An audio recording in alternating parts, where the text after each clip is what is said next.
The almost now. The future of work. The future of training. Shut up! Let's nuance. So today we're going to be talking about the future of work and how the jobs of tomorrow might not necessarily align with the jobs we have today. Now, this topic is often framed in sort of a simplistic manner. If you have a high-skilled job, you're probably safe from automation, you're safe from AI. If you have a lower-skilled job, well, that job might be going away, it might be outsourced, it might be gone to a computer. But the reality is actually much more nuanced. Yeah, exactly what are the jobs that are actually going to be considered high-skilled? There will be a new paradigm that will govern what the AI is good at, very good at, and therefore is much easier to replace, and what part of human experience require a human touch in a transactional sense, right? A computer is not going to be able to pet you on the head and keep you warm and hand you some water when you need it. Maybe. I don't know, actually. But that's exactly the point, right? What will become valuable? What will be a skill? And the quintessential example, the example that Andrew Yang talked a lot about on the campaign trail was truck drivers. It's a relatively simple job. You drive a truck around. It's a really important job. Our entire economic system, to a large degree, depends on truck-based transport. But with autonomous vehicles already becoming a thing, some estimate in 5 to 10 years, most of the commercial trucking workforce could give way to electric self-driving cars. Where do those workers go? And so that's a simple, I think, easy to understand example of the risks from automation. But there are many other examples where it's not quite as simple, and it might make you rethink this low skill, high skill paradigm. Yeah, I think one of the things, though, to understand specifically, I would categorize truck driving as very high skill. It is, you have to have a CDL, you have to be trained, you're managing literally tons of material going very fast, and there's a lot of technology that goes into the vehicles, how to manage fleet or anything like that. It's a fun like foundational part of our economy, right? To just be able to get goods around during using the interstate system. Mm-hmm. So I would actually put it as I think that would be a part of the nuance, is that truck driving is very high skilled in a lot of ways, and that it gives us an idea of what it might be to other professions. For example, medicine, doctors who diagnosis is such a big part of being able to provide care, right? A great part of the reason you go to your doctor is to find out what the hell's going on with me. Like, why does this hurt? What can you find out? And all of us have been through situations where that takes a long time, and it's human error. It's people making assumptions. That foundational part of medicine, of practice today, could be gone with the advent of AI and robotics that just do that. Now, the nuance part is that the therapist that provides the thing, maybe the phlebotomist, all those things will be even more important. Now, let me push back a little, because people are going to hear that and they're going to say, but Enrique, I mean, part of what makes my real life doctor in front of me different than a virtual doctor based in Bangalore who I call into, who might give me a quick diagnosis, is problems in human physiology are complex. Can I stop you there? So it would not be tele-doctor. Right. I know, but it's a spectrum, though. But no, I don't think. I think I need to then be clear, Sure. so we don't have that confusion. I am talking about an AI. So you input symptoms, you input how a certain body part feels, and you input your medical history and your age and everything, all your variables, and it spits out diagnosis. That's why it's a more robotics things and maybe something like that, where you will have to take, some sort of imaging or blood, taking of blood or anything like that. There's going to be hard data about your body. They might make you swallow a pill that'll sonar your intestines. So right? so for the AI to work in the perfect world, you'd still need the phlebotomist to draw your blood. You'd still need some admin, maybe some clinical licensee. But you don't need Dr. Reisenstein. Right. Or and his 7 years of residency. Yeah. That's gone, right? Because they so much of it is just diagnosis. How can we get to this problem? And the medical industry, for example, is such that they are trying to get money out of you. So they could save a lot, the industry itself, by cutting that out. So I'm the reason I'm kind of stopping is I'm thinking about a situation where I had my a tendon that hurt on my foot. So I went to the doctor and they told me, oh, it's like that, put on a brace and then go to get an MRI and then see a specialist. When I see the specialist, he looks at the MRI and all that stuff. That's $1,500. And he has me stand on my tippy toes. And he says, okay, you're good. So there's no severance. Just stay off it, ice it. Mm-hmm. The reason is this, that. So that I see maybe that will take a thing because the assistant physician that was in my office when I first went there. Mm-hmm. Why didn't he know that? He knows that much physiology.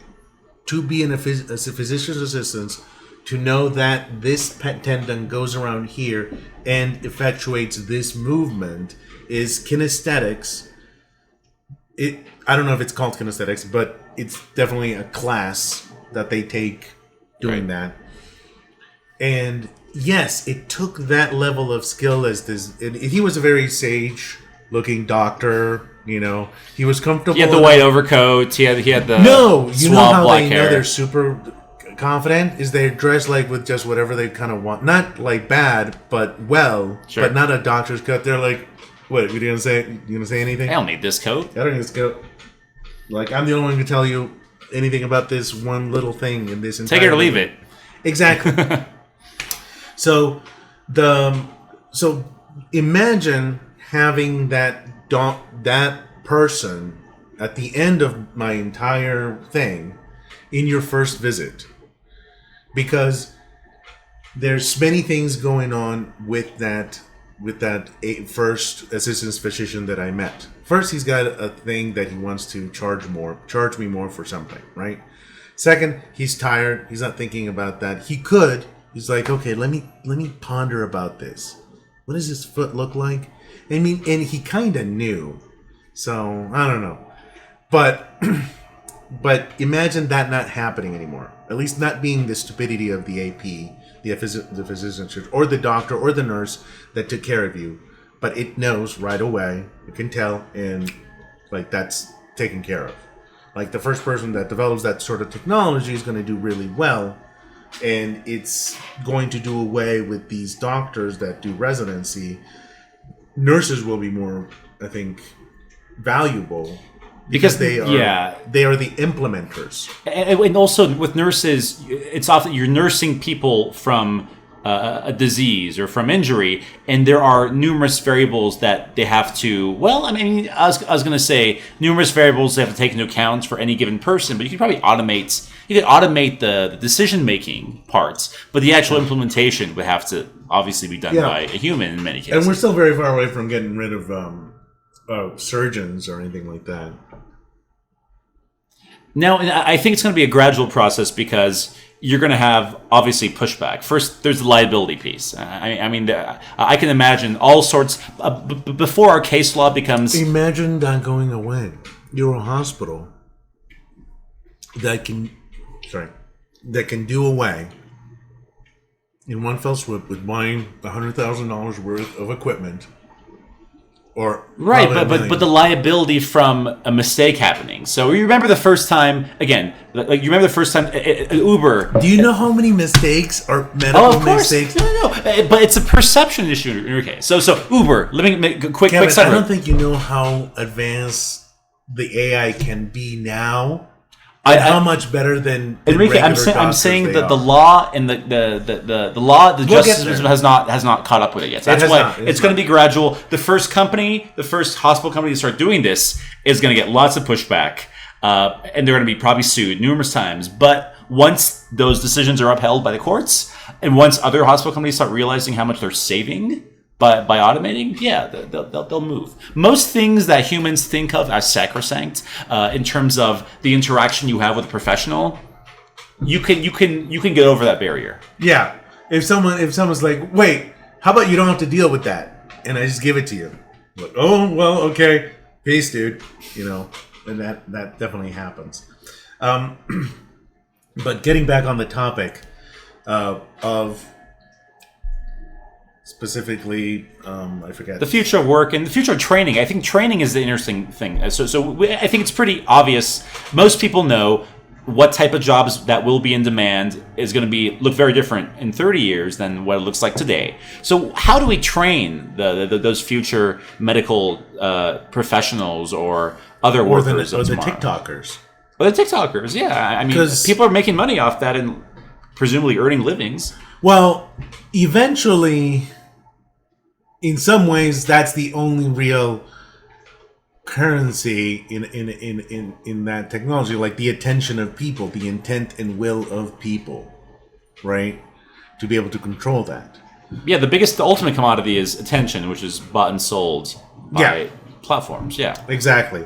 So I think that market opens up a lot of people who, again, like, you know, maybe like different. How good are you at marketing yourself and self-branding? Mm-hmm.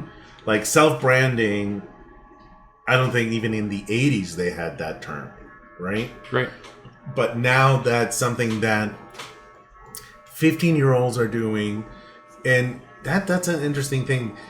It opens up a lot of money and business acumen to very young people, much younger than I think you'd otherwise have.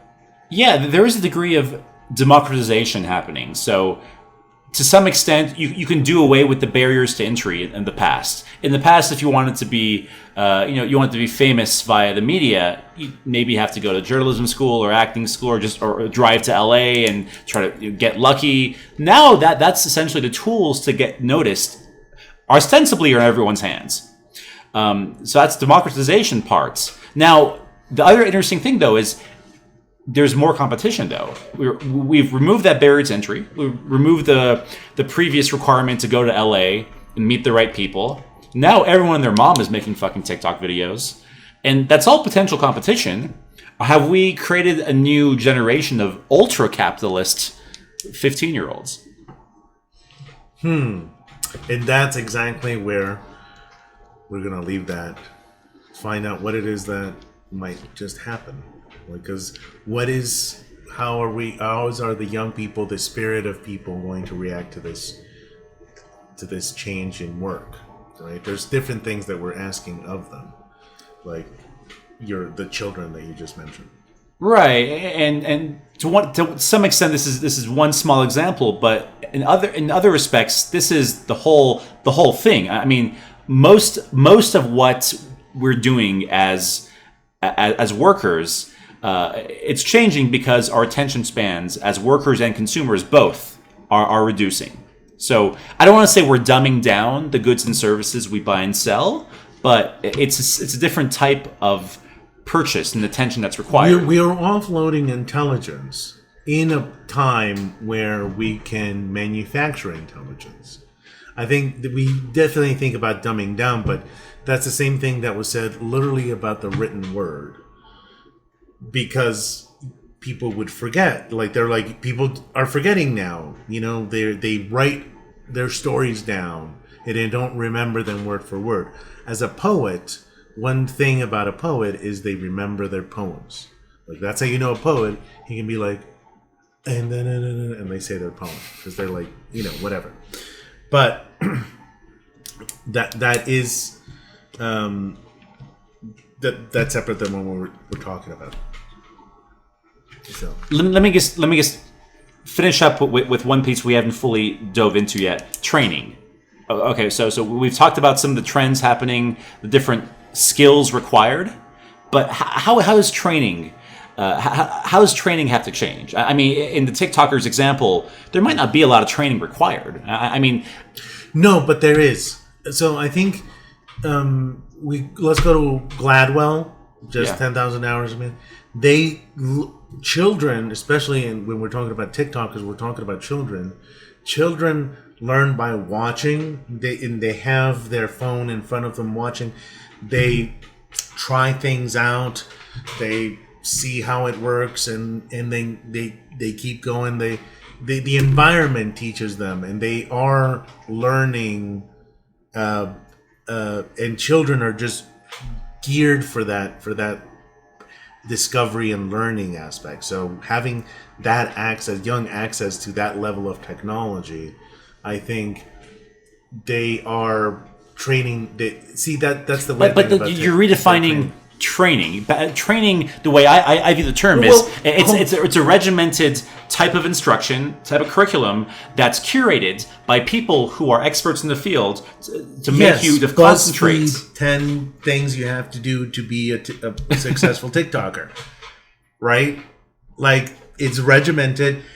The information is. It's not regimented. It's you scroll. There's like 3 sentences. There's a GIF. There's like 12 ads on the side pane, and you scroll down some more. When you're tired, you can alt tab out and go to Facebook or go to fucking YouTube or go back to TikTok. I mean, it's not regimented, no. So I honestly think that barriers to entry and forcing us to listen to and try to digest things that we don't often like.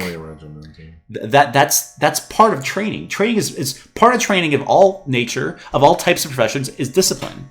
And right now, that's not a discipline what you're talking about. You're talking about just... Yes. No, we'll talk even about discipline, even like, let's turn it with ourselves. We are trying to put out a regular podcast. God, Enrique, thanks for bringing this shit up. TikTokers have to have the discipline to put out sometimes it's a compulsion. I would say it's much more of an addiction, compulsion, anxiety. But the people who make money, like when you get to the people who do the shit and actually get paid for, and they're not like trash fires, they work at it and they have a certain amount. And then those that don't, like, they get 1,000 views and they're sad and they stop doing it, right? Like, okay, I'm just gonna face chat with my friends or whatever, anything like that. I think training, we're going to adjust to it very much in the social media aspect, because training may be happening earlier, like when they're kids, and willing to learn anything, and they know things by the time they're 18 or something. Or we're going to be developing like this tele-learning that, I mean, it's been Coursera's of the world, yeah, Skillshare. There's a bunch of things. I mean, it's a well-treaded ground that is looking. I think there is something missing, right? It's almost like maybe you do need a traveling teacher, like they do house calls. Yeah, you can't outsource your teachers to whoever You pays need for to the be ads on someone to YouTube. be mean to you, so you actually do something. Yeah, it's discipline. It's forcing us to adopt some degree of regimen in order to fucking concentrate on what we need to concentrate on. And I fear that's being lost nowadays. And yes, you could point to Masterclass. You could point to the dude selling you some 20-minute course in how to like get the women or how to do well business in your YouTube ad. That is very, very different than what you get in school. And you can't replicate that. Now, you might be able to have a hybrid sort of in-person virtual learning thing, maybe a purely virtual type of school. But part of what makes school and school effective is the regimen, is the discipline, is forcing kids to be exposed to a variety of different subjects that they might initially want. And other people. Like, just to be able to be socialized. Yeah. All right. Well, I think that's where we're going to drop this off. Today is September 3rd, 2021. And that was Shut Up and Nuance.